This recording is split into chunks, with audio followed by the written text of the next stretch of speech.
This is tough. The problem is that they're playing Yetis, which a lot of people do. That's a dead card. Less people seem to be playing Yetis now. But I'm going to play the Strategist and go from there. Strategist is good to get leveled if I'm trying to do Agamemnon.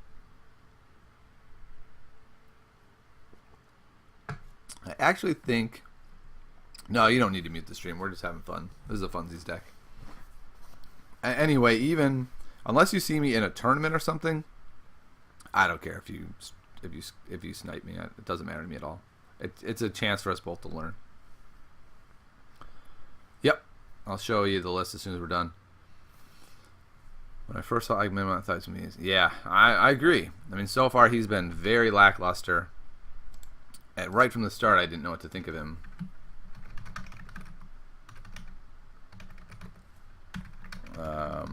But I don't know. Maybe this is going to be decent. I doubt it, but you never know.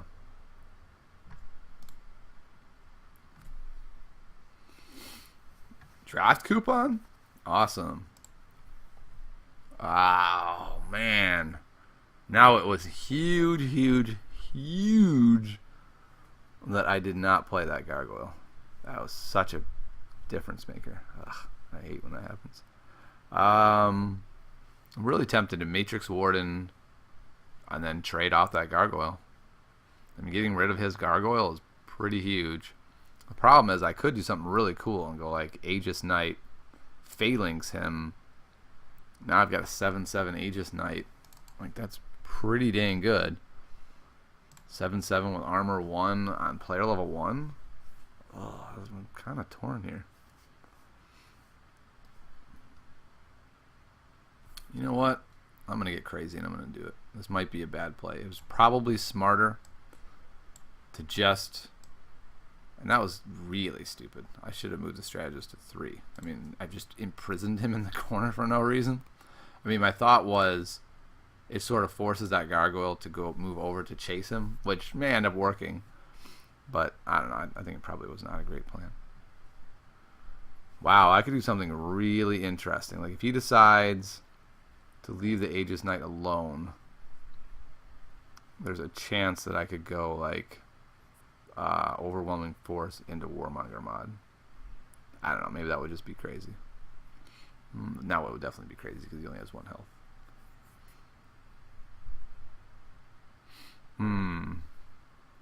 Overwhelming Force is pretty decent here because Agamemnon, it will allow him to live against the Strategist. The problem is he can probably stick something else in front of it to kill it. I'll have to sort of get lucky and pull a force field. But by doing this, I have a bunch of threats on the board.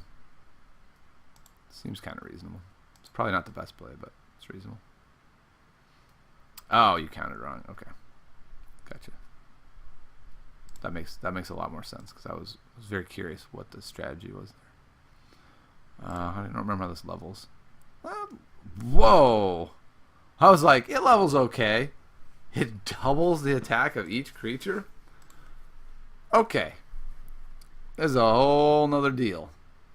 Doubling attacks of creatures who continue to attack forever, and then you can double again with Warmonger. I don't know. I'm liking this crazy deck. I'm not saying it's good, but I'm liking it.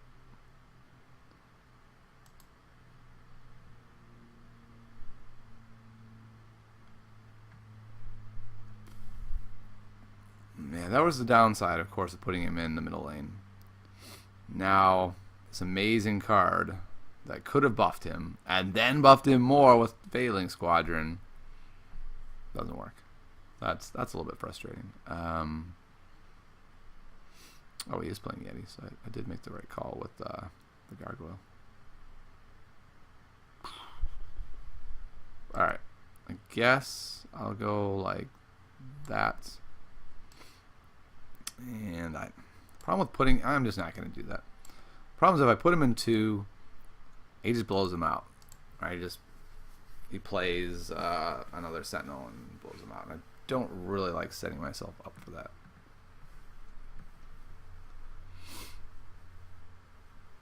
opponent had a level 3 overwhelming force.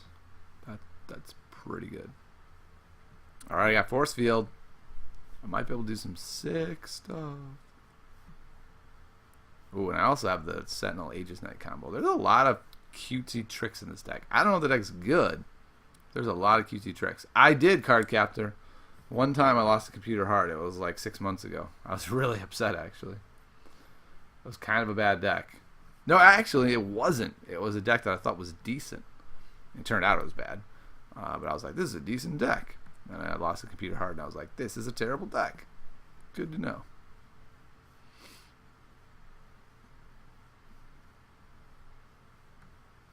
Yeah, I was one of the people that looked at Simulacrum and said, I don't know. I mean, he doesn't fit really well with what Aloyan tries to do. That's my problem with the card. Oh boy, how do I do this?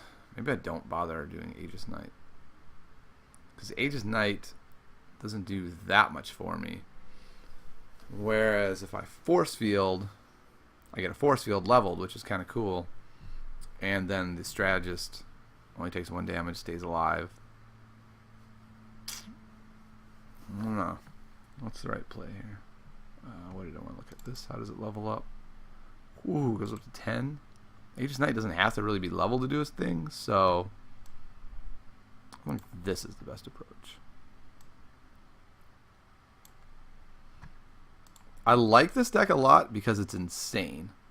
Like, it plays cards that nobody plays, and so people, like, this is the kind of deck that can win a tournament if it's actually a good deck. I'm not saying this one is, but when you play a shell, I mean, when you start playing like Sentinels and Gargoyles and Matrix Wardens, they're like, okay, I know what you're doing, got a plan. And then you're like, oh, by the way, there's Agamemnon and Failing Squadron and Force Field. And they look at that and they go, by the way, I have no plan. What in the heck are you doing? And it gives you an advantage. It's an interesting sensation.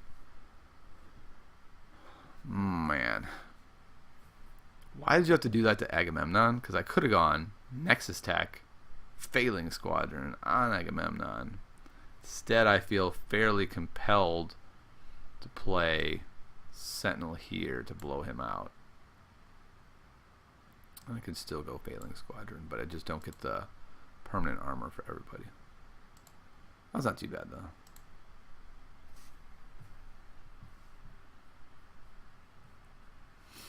Alright, Agamemnon into Overwhelming Force. No way!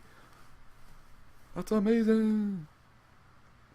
Oh, the cool thing about Agamemnon is I can sit him in one, take out that egg, and then move over and start killing other guys. That might actually be a reasonable play to force him to either overwrite that thing or protect Agamemnon a little bit. Or like a Warlord blowout or something. While he gets his bearings.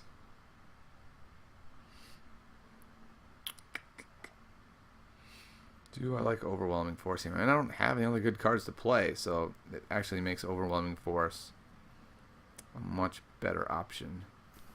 Yep, I'm not going to stick him in front of Sentinel because there's really no reason to do that. So I'll put him here, and he's got move. Do some stuff.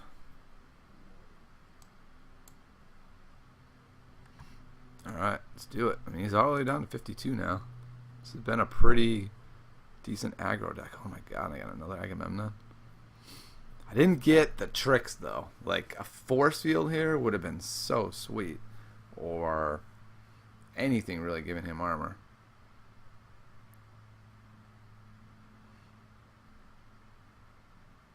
This is cool. He gets to go bam. Scorchmane's dead.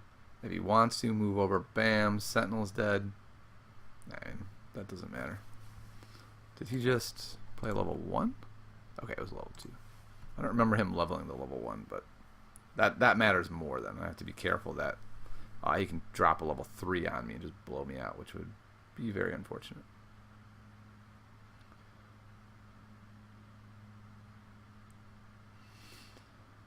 Okay. Permanent 12-10. Does that change things? Yes, it does, dramatically.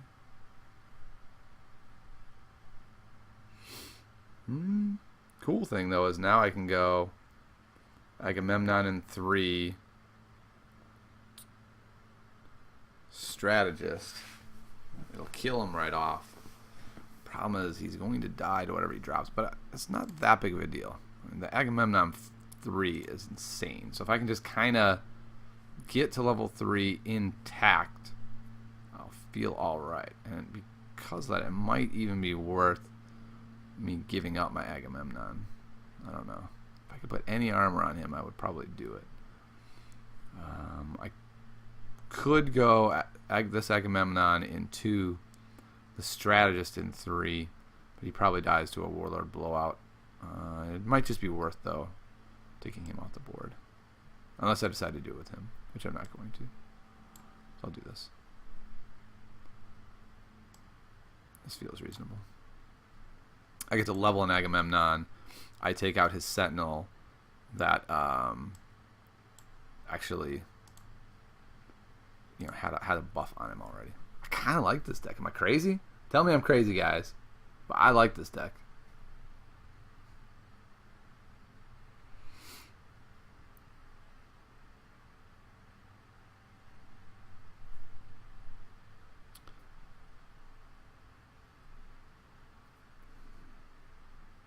I like decks that give me options and don't rely so heavily on draws. And I kind of feel like this deck has enough different weird things going on with it that is kind of interesting. Man, that was a fortuitous dragon there. Holy cow, had he not dropped that dragon, he was in trouble. And he also did really well in that card, so he's putting it together now. I'll go, what's the buff going to use it? 4/4? 3/3. You know, I'm not going to put it in the middle, though, because I want to be able to maybe drop Nexus Tech there if I decide. And since he can move anyway, there's no way I can trap him or anything. I'm just going to do this. Leave myself the optimal spots to play stuff. It's not a bad... I mean, for being such a terrible 3.1, that's a pretty good 3.1. Like, I got 2 reasonable sized threats on the board for nothing. Now I get to double their attacks. Oh my god! This Agamemnon might do crazy stuff, guys. Who likes crazy Agamemnons? I do. I do. 28 attack. He might be able to go, drop in front of somebody, kill it, move over, kill it, hit him in the face for 28. That is on the table right now. That is what's on the table, baby. Tell me this deck ain't good. Man, this deck looks good.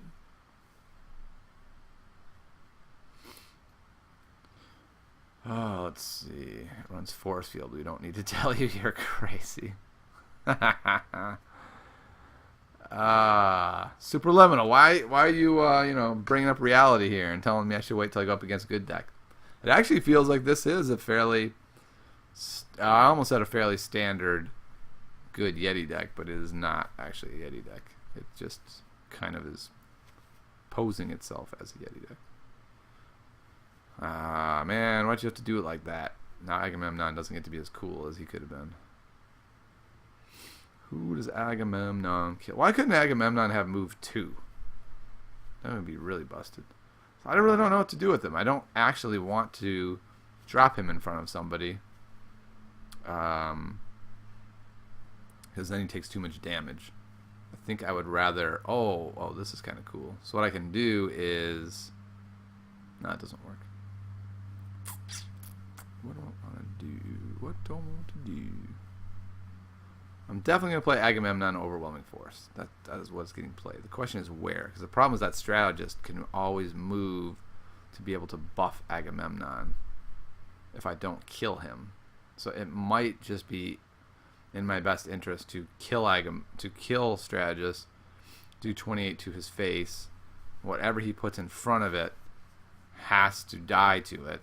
Then he'd have to trade something else for the... He might have to trade the squadron is the problem. So I'm not going to. Since he has move, I'm just not going to block, and I'm going to hope that he can't find something to remove him. I'm going to put him here.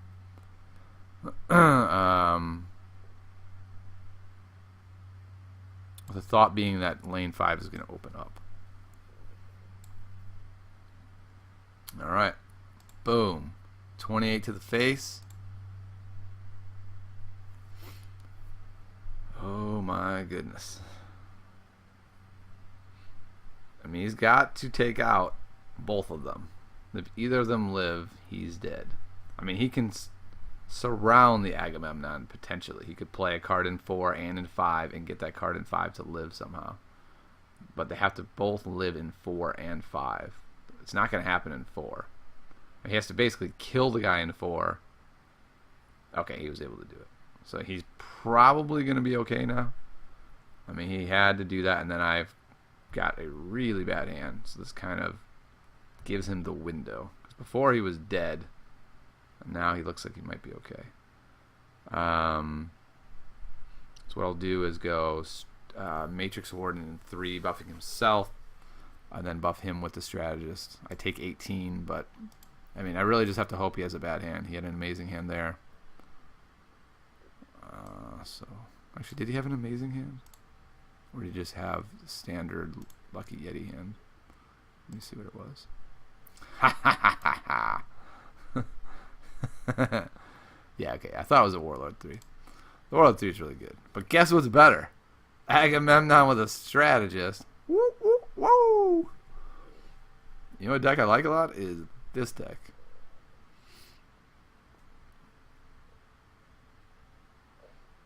Yeah, my goodness. 14 aggressive. My goodness. This is pretty good. I'm going to get to do a lot of damage. I'm going to try to kill some dudes, too. That's the fun thing with him. Alright, so I'll go Strategist there. Battle. And then I get to move him over for max damage. Bloop. Bloop. Hit for 24 more. That's how you win with Agamemnon. Right there.